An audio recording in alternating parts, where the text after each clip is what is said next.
guys, welcome back to my channel, and today I have yet another review for you guys, and it's a Netflix original series, Firefly Lane.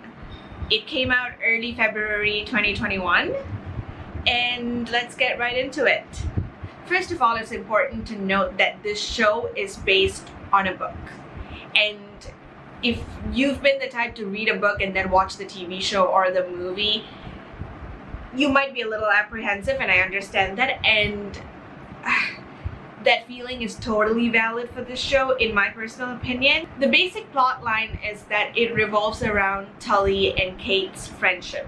These are the two main characters. They meet as 14-year-olds, and when we see them in the present day, it is when they're 43, which is in 2003. So the show spans across three different eras.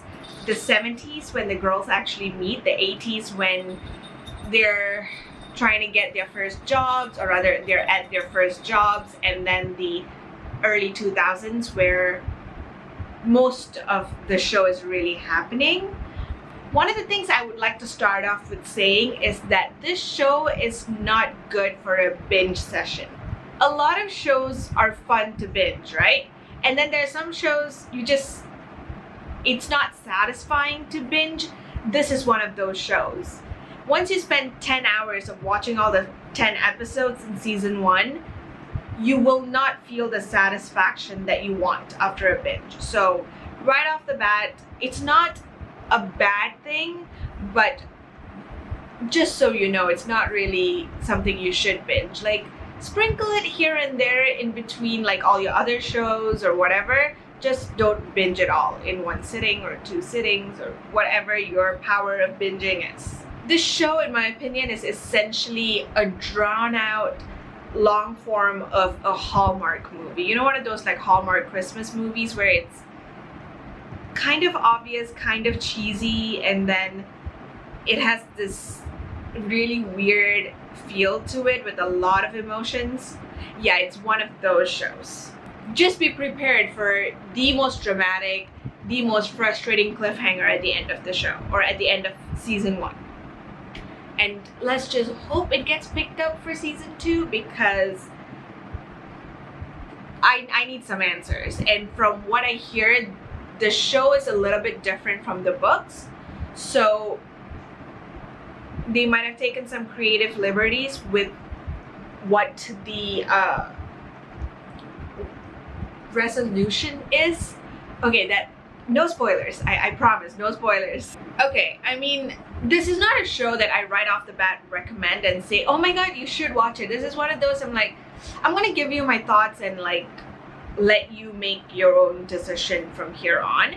So one of the things that absolutely bugged me throughout this show was the fact that Katherine Heigl and Sarah Chalke played the 80s version of themselves. They're in their early 40s, both these actresses, which means they're perfect for the 2003 era, but having them play the 80s selves just was bad. There's only so much all these weird softwares or whatever it can do. They were even playing college version of themselves, and it didn't make sense. It was weird and it didn't work. If the characters are supposed to be in their early 20s, why didn't the actors playing their teenage versions playing the 20s as well? Because I feel like, yes, no doubt that the characters were 14 in the 70s when they meet, but the actors who play the teenage versions are like 18 and 24. They're not exactly 13-year-olds, so it wouldn't have been that hard to have an 18 and a 24-year-old play college-aged characters or characters at their first job.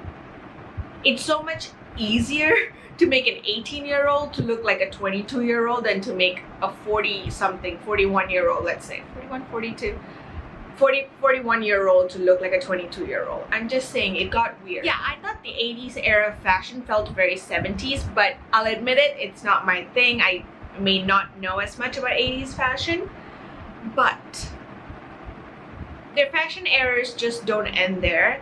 During the early 2000s era, we see Kate getting a job with this magazine editor who is in her 20s. I think she's like 29, 30, somewhere around there. And let's be real, this is the original, like, I think this is the Paris Hilton and Kim Kardashian being friends era, 2003. So I'm thinking everyone either has that thick, straight, pin straight hair, or they have this like super fake curls, like really done curls. You can tell that it's been styled.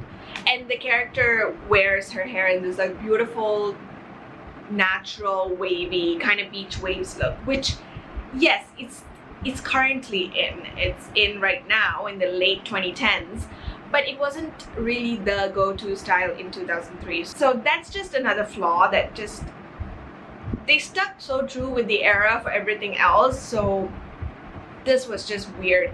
And they dressed Kate like that classic mom with like a cardigan in her day-to-day wear, or she's always wearing plaid, and I don't know, maybe that's how moms dress.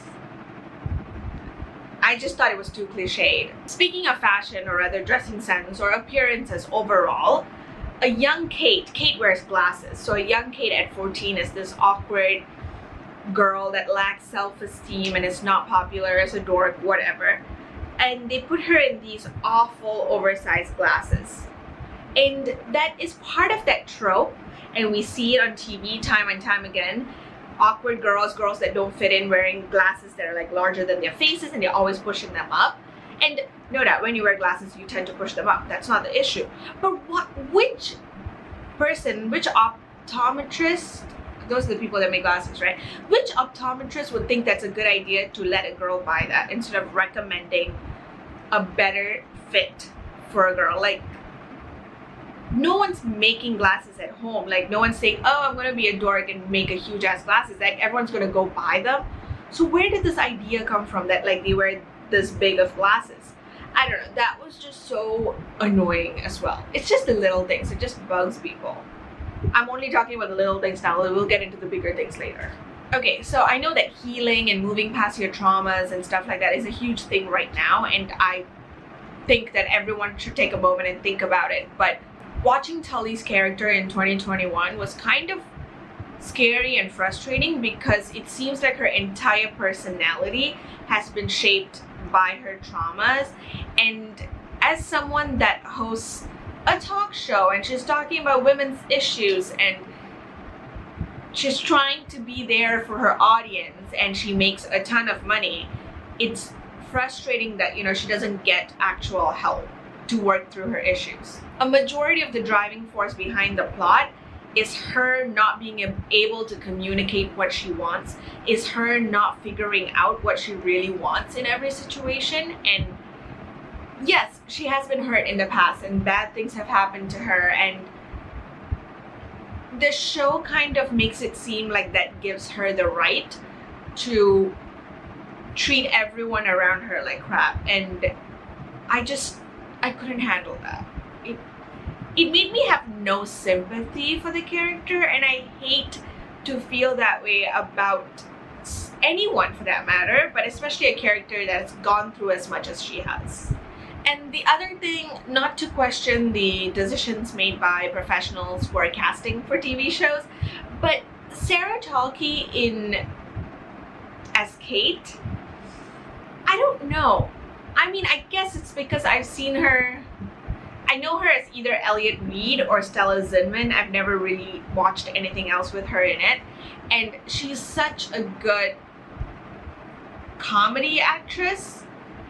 Like, especially, I thought she did a great job as Elliot Reed. So seeing her here, taking on this drama role, she did a great job. But I think it was hard for me to move past her awkwardness as comedy, and here it's supposed to be a character trait.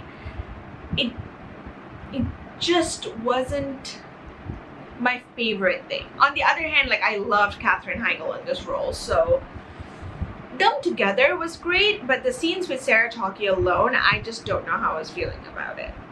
I think anything I discuss from this point onwards might have spoilers, and if you don't want any spoilers at all, maybe pause right now and like click off and go watch the show. In terms of audience retention and the fact that the show is compelling, I think that the basic premise of the show is very compelling because a lot of women tend to yearn for long-term friendships and for connections that these characters seemingly have. Especially, I feel like a lot of middle-aged women tend to lack real friendships in their lives because, at least this is based on what I've seen around me. Once they're married and they have kids, they tend to not have time for these things, and then when their kids become teenagers and don't need them anymore, they're all alone and lost. So in that sense, the show has an audience that will understand, or rather watch the show to fill a void in them. But to be very honest, I didn't know what the primary focus of season 1 was. Besides establishing characters and like establishing that these two women have this friendship that started then and like nothing tears them apart, which I still don't understand why Kate didn't walk out on Tully, like, just saying. I don't see what the actual plot was and what was actually concluded at the end. Like what started and what was concluded. Like I didn't see a tight plot line. So that was really frustrating. And then since the show is covering 3 different eras, so it's like 3 separate, it's one timeline but like 3 separate eras, it got very jarring and disorienting because they don't stick with any of the flashbacks for long enough for things to work out. Like, yes, it goes back to explain one thing or another, or sometimes it just goes back and you're just like, how did this happen and why is this happening and what are they trying to achieve by going back in time in this particular moment? But sometimes you're just like, I don't understand why you went back in time. And one of the shows that really did this whole going back and forth really well was This Is Us. But in Firefly Lane, I just felt that it was a little too, it kept hopping around and I just wasn't getting a feel for it. So maybe that's something they'll smooth over in season 2, but it made the show a little hard to watch. I know that a lot of this show was revolving around figuring out who you are, figuring out what you wanted out of life, and it was very apparent, well, with Kate, Tully, and Johnny. It was nice that figuring out yourself in the mid-40s or early 40s was not reserved for the women. One of the male characters dealt with it too. To be fair, 2 male characters dealt with it, Johnny and Sean, but Sean's situation is a whole other ballgame, and I don't know if I quite liked how they handled things with Sean. It felt a little frustrating and unresolved. Sean is Kate's brother, just so if you haven't watched the show. And I guess that was supposed to be the one thing that tied all the characters together, that they're trying to figure themselves out and live their truest life. But it just didn't work as well as they expected it to work, I think. I don't know. And the worst part about this show is that I constantly got this feeling that the creators were trying to say that women will never truly get happiness. Especially because in the beginning we see Kate being envious of Tully's famous, career-driven, popular, whatever lifestyle, and then Tully being jealous of Kate's stability and family and kids and all of that. Neither one is happy with what they have, and neither one is able to strike that balance between what they have and what they want. And like, Tully tries to find, you know, her version of love and marriage or whatever it is, and Kate tries to get a job and it doesn't work out for both of them. So it's like women don't deserve a balanced life. Women cannot have balance in their lives. It just felt very archaic and frustrating.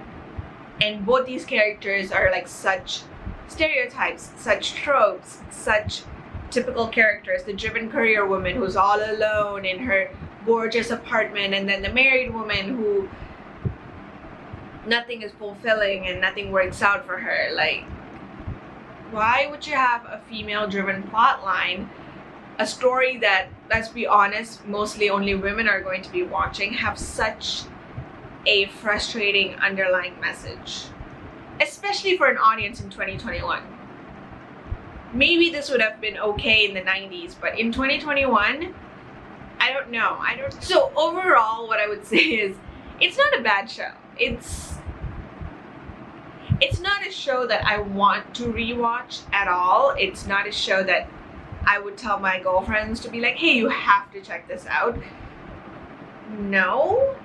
But if you're looking for some female-centered storyline, you want a story about friendship, it can be heartwarming at moments, and it also has a lot of emotional moments. And if you're looking for an emotional outlet, since it's the pandemic and you might be alone and you might not be around friends, and emotions are kind of hard to come by nowadays, especially the good kind. We're all frustrated. The news is horrible. So if you want some kind of emotional release, this show might be good. So yeah, if you're looking for something to fill your time and something to distract you during the day, go for it. But don't decide to binge it all in a weekend. Like, trust me, you will ruin your weekend that way. So, oh, and if you've already watched the show, do let me know down below what you thought of it. And if you agreed with any of my thoughts, or if you disagreed, just let me know down below. I would love to hear your thoughts. And if there are any other shows that you would like me to review, let me know down below. I'm always looking for new things to watch and review. And till I see you guys in my next video, goodbye.